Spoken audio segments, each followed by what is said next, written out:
ತಲೆ ಕೆಡಿಸಿರ್ಬೇಕಲ್ವೇ?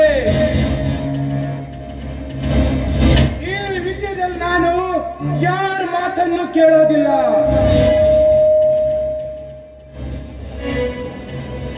ಅವನು MLA ಇರ್ಲಿ, ಮಂತ್ರಿನೇ ಇರ್ಲಿ, ನನ್ನ ತಮ್ಮ ಚೆನ್ನಾಗಿ ಓದಿ ದೊಡ್ಡ ಸಾಹೇಬ ಆಗ್ಲಿ ಅಂತ ನಾನ್ ನೋಡಿದ್ರೆ ನನಗೆ ಬುದ್ಧಿ ಹೇಳಕ್ ಬರ್ತೀಯ ಬಡವ?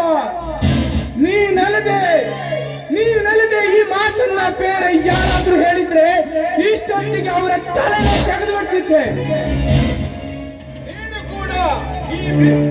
ನೀನು ಕೂಡ ಈ ಮಾತನಾಡಿದರೆ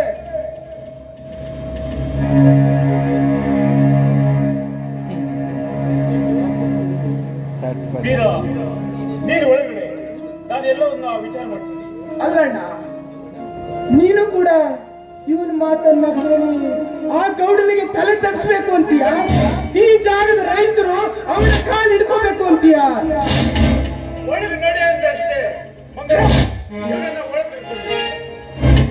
ನಡಿಯಪ್ಪ, ನಿಮ್ಮ ಅಣ್ಣ ಹೇಳಿದ ಮಾತನ್ನ ಕೇಳ್ಬೇಕಪ್ಪ.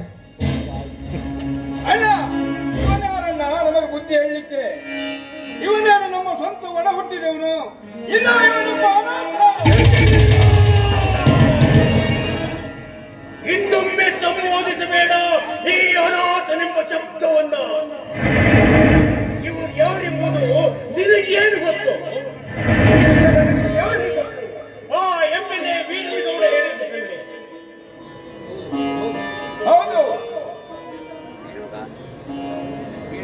ಹೌದು, ಅವನೊಬ್ಬ ಮನೆ ಮುರುಕ. ಆ ಮನೆ ಮುರುಕಿನ ಮಾತನ್ನು ಕೇಳಿ ನಿನ್ನ ಮನೆಯನ್ನ ಮುರಿದುಕೊಳ್ತಾ ಇದ್ದೇನೆ. ನೋಡು, ಅವನು ಮಾಡುವ ಕೆಲಸ ನಿನಗೆ ಸರಿ.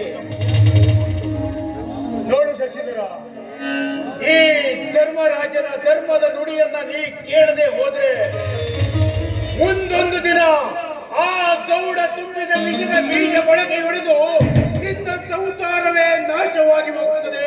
ಹುಷಾರಾಗಿ.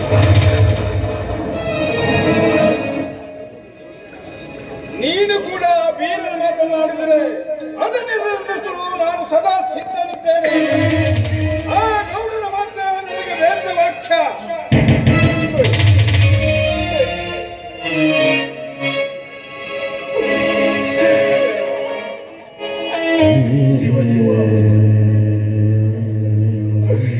ಇವನು ಶಾಲೆ ಕಲಿತು ದೊಡ್ಡ ಸಾಹೇಬನಾಗಲಿ ಅಂತ ನಾನು ಕಲಿಸಿಕೊಂಡ್ರೆ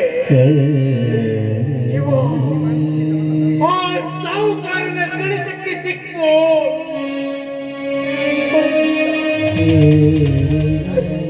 ಶಿವ, ನಾನೇನ್ ಮಾಡ್ಲಿ ತಂದೆ? ನಾನೇನ್